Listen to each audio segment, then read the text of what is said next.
Hello दोस्तों, welcome to sleepy classes. दोस्तों आज हम साइंस एंड टेक्नोलॉजी का प्रीमिक्स करेंगे, यानी कि 5 क्वेश्चन करेंगे। अब कौन से क्वेश्चन करेंगे, जैसा कि आपको पता है, मैं हमेशा बोलता हूं कि जो करंट के अंदर है वही हमारी रडार के ऊपर है।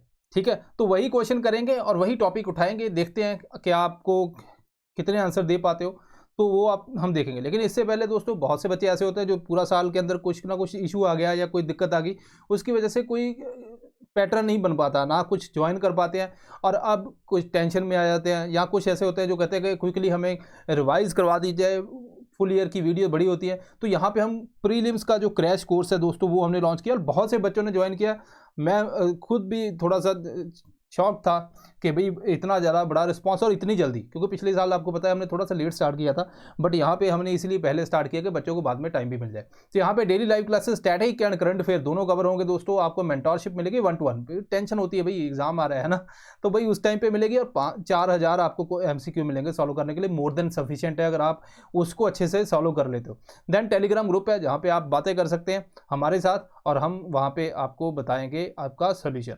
तो ये दोस्तों क्लासेस, लाइव क्लासेस होंगी, ऐसा नहीं कि आपको रिकॉर्डेड लेक्चर मिलेंगे। यहाँ पे लाइव क्लासेस हैं दोस्तों, चलती हैं, स्टार्ट होती हैं 11 से लेके 1 PM। तो ये दोस्तों कोर्स है अपना, तो इसको ज्वाइन कर सकते हैं। अगर आप विलिंग है तभी ज्वाइन कीजिएगा, अदरवाइज जो भी काम चल रहा है अपना यूट्यूब पे वही सफिशियंट है। ठीक है जी, ओके। अब क्वेश्चन फॉर डे कौन कौन से हैं। अब देखो, पहले तो टॉपिक है ना, टॉपिक LED वर्सेस डायबिटीज, दोनों में क्या रिलेशन है भाई। 5G, फ्लाइट सेफ्टी, इन दोनों में क्या रिलेशन है दोस्तों।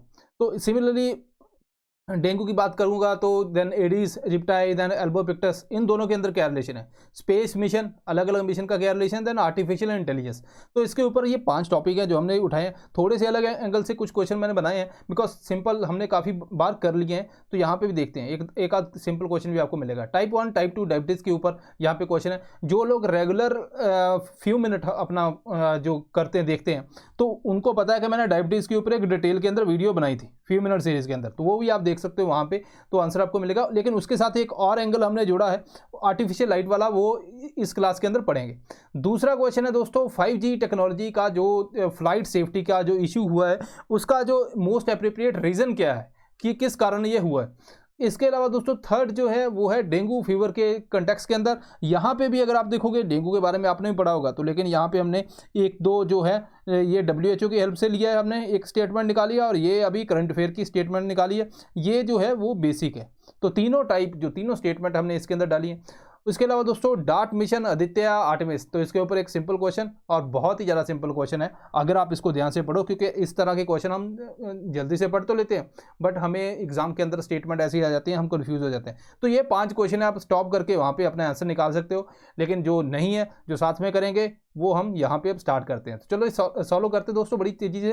पहला दोस्तों क्वेश्चन क्या है, टाइप 1 डायबिटीज़, टाइप 2 डायबिटीज़ और जो LED या फिर आर्टिफिशियल लाइट का यहाँ पे कनेक्शन है। Type 1 diabetes produce body produce little और no insulin. In type 2 diabetes body produces insulin but unable to use it properly. Then third statement है, as per recent studies artificial light at night can decrease the risk of diabetes. 1 only, 1 2 2 3 all of the above. तो जिसको first and second पता है, हो सकता है वो third statement अपने दिमाग से वैसे निकाल दे, लेकिन पहली दो भी फिर पता होनी चाहिए।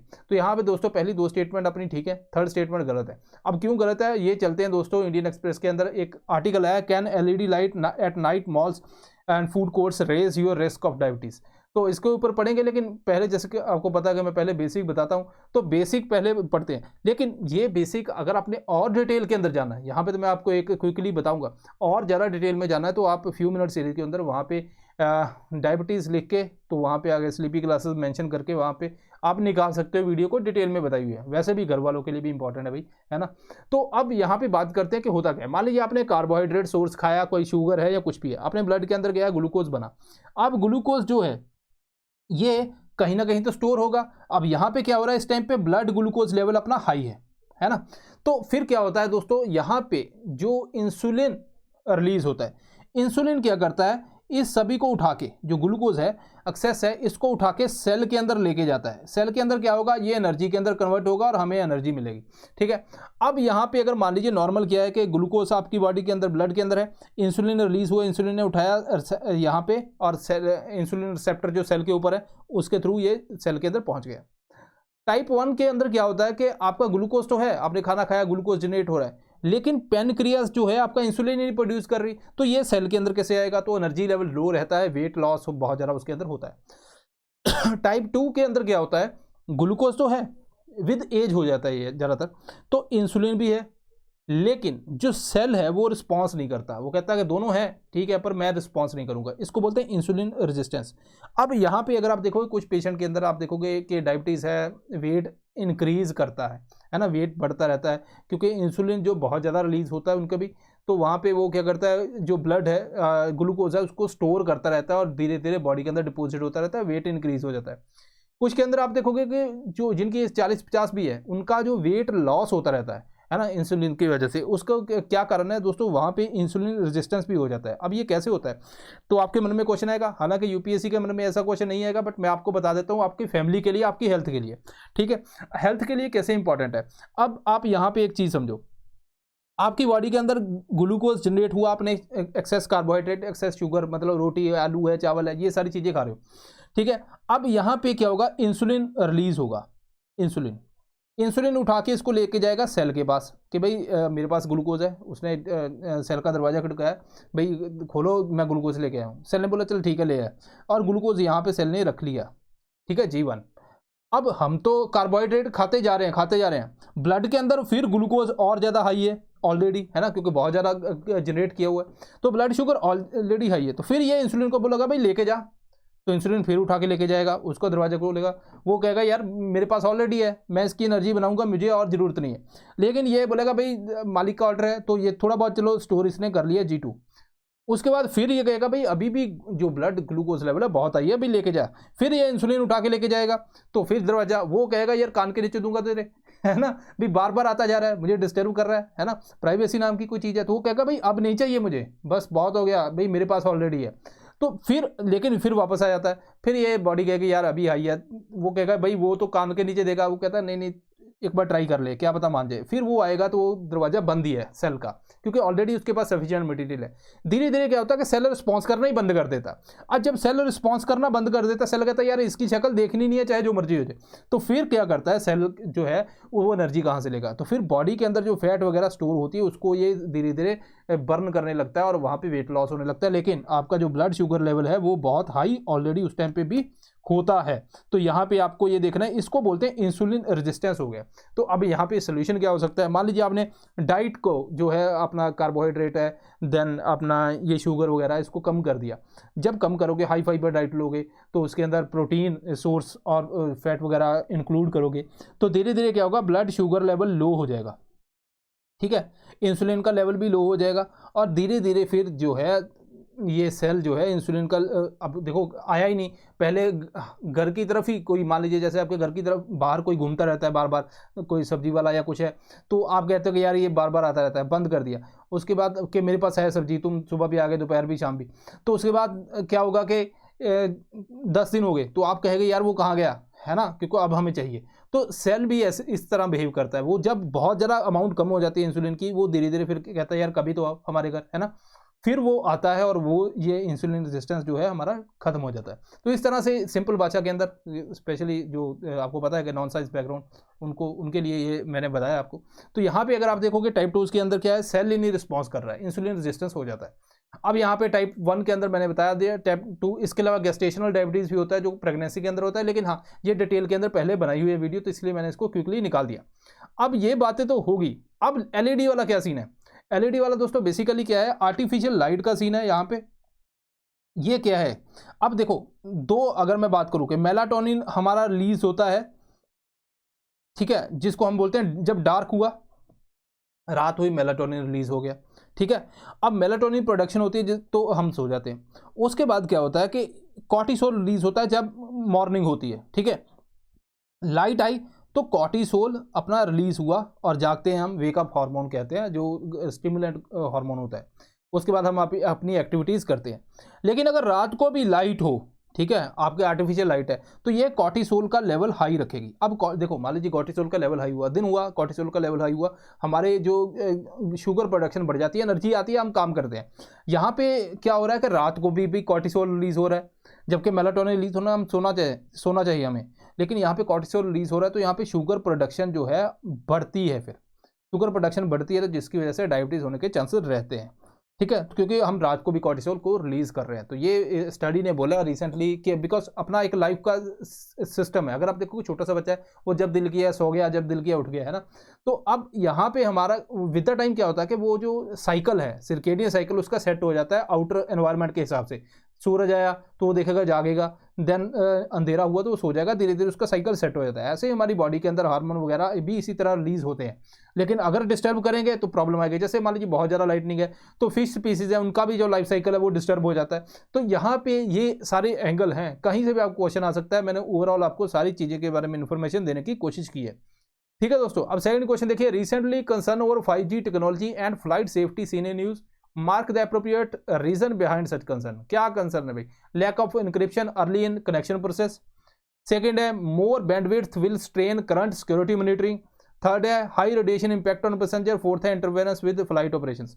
अगर आप देखोगे वैसे ही आपके मन में आएगा यार यहाँ पे फ्लाइट है तो यहाँ पे फ्लाइट है, तो यही आंसर होगा। ये तुक्का तो लग सकता है ना, और ये सही भी है।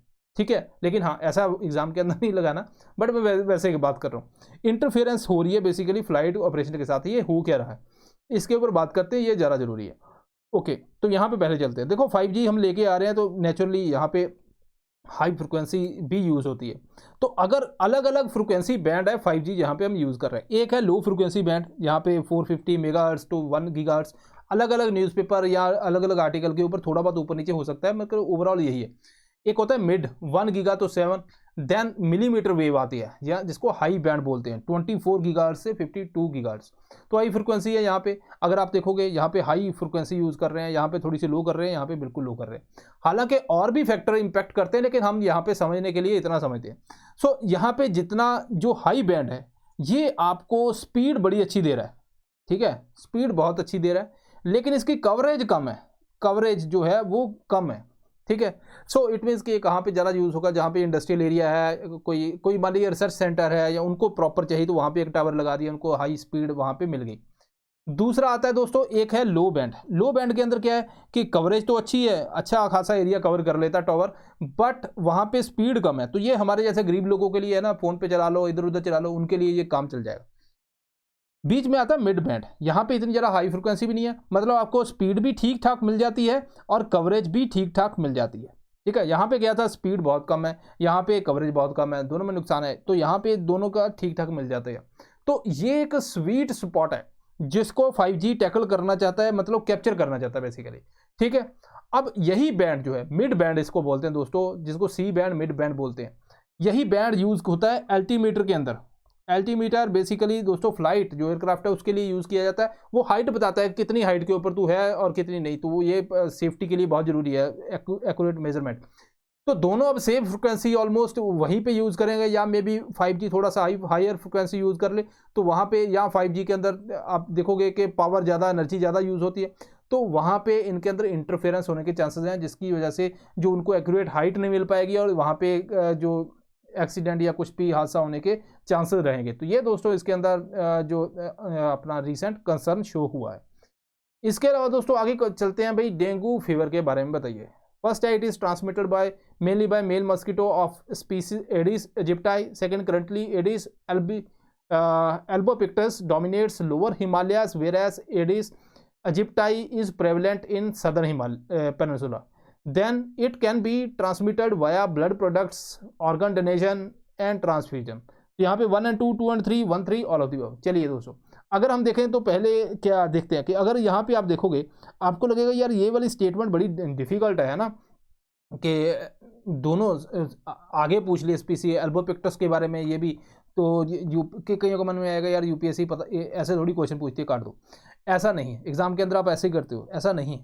फर्स्ट स्टेटमेंट देखो, ट्रांसमिटेड मेनली बाय मेल। तो अगर आपको इतना ही पता है मेल एंड फीमेल के बीच में क्या डिफरेंस है, तो फीमेल जो है मेनली उसको जो ब्लड के ऊपर वो फीड करती है, एग लेइंग के लिए वो जरूरी है। जो मेल है वो नेक्टर वगैरह इधर उधर से गुजारा कर लेता है। तो यहाँ पे जो मेन रिस्पॉन्सिबल है वो फीमेल है। इवन अगर आप अपना जो जेनेटिक मॉडिफाइड मॉस्किटो जिसके ऊपर मैंने वीडियो बनाई थी उसके ऊपर ही हम बात कर रहे थे, तब भी उन्होंने बोला था कि ये फीमेल का जो पॉपुलेशन है उसको कंट्रोल करने की बात हो रही है। वॉल्बैचिया बैक्टीरिया, इसके ऊपर हमने लास्ट बार जब प्रीमिक्स किया था उसके अंदर मैंने क्वेश्चन बनाया था, वहाँ पे भी ये बताया था। तो पहली स्टेटमेंट आपने निकाल दी, तो आपने देखा भाई पहली तो गलत है, तीसरी गलत है, ये गलत है, तो अपना आंसर बी आ गया। तो अब आपको ये भी नहीं पता बट फिर भी आप आंसर निकाल सकते हो, क्योंकि एग्जाम के अंदर होता है। अब ये भी इसके अंदर भी डाउट क्रिएट हो रहा है, लेकिन यहाँ पे एक सिंपल स्टेटमेंट है जिसके बेस के ऊपर आप इसका आंसर निकाल सकते हो। तो ऐसा कई बार लकली हो जाता है एग्जाम के अंदर, हम कई बार कहते हैं यार छोड़ो इसको, लेकिन हमें ध्यान से उसको देखना है, क्वेश्चन को पढ़ो, आप ऑप्शन पढ़ो। कई बार ऐसे भगवान की दया से कोई ना कोई ऐसा मिल जाता है जो हम क्लिक कर जाता है, हम उसको निकालते हैं, आंसर निकल जाता है। अब यहाँ पे बात करते हैं दोस्तों, यहाँ पे ये टॉपिक था कि क्लाइमेट चेंज इंपैक्ट क्या कर रहा है ट्रेजेक्ट्री को। मतलब अगर आप देखोगे एक सिंपल भाषा में हमने कई बार पढ़ा है कि इक्वेटर है, उसके आसपास का एरिया जो है ट्रॉपिक्स का एरिया, यहाँ पे एक एनवायरमेंट है, यहाँ पे रेनफॉल है, ह्यूमिडिटी है, टेम्परेचर है, कि जिससे जो वेक्टर है, जो मॉस्किटो, वो उसके सर्वाइवल के लिए अच्छा है और मैक्सिमम डिजीज यहीं पे पाई जाती है। अब जैसे जैसे टेम्परेचर चेंज हो रहा है, टेम्परेचर बढ़ रहा है, तो हो सकता है ऊपर वाले एरिया के अंदर भी ये ट्रेवल कर जाए, है ना। तो मतलब कहने का क्लाइमेट चेंज की वजह से ये जो पैटर्न है उसके चेंजेस होने के चांसेस हैं। लेकिन इंडिया के अंदर भी है। अगर आप देखोगे जो लेट विड्रॉल ऑफ मानसून है उसकी वजह से जो डेंगू के केसेस भी मिले हैं हमें, इवन जो इसका इंक्रीज भी अभी रिसेंट टाइम में हुआ है। तो अगर हम देखेंगे तो इसका आपको मिलेगा कि जैसे एडिस एल्बोपिक्टस है दोस्तों, ये लोअर हिमालय के ऊपर ज़्यादा फोकस कर रहा है। देन एडिस इजिप्टाई है जो सदर्न पेनिनसुला एरिया वाला, उसके ऊपर।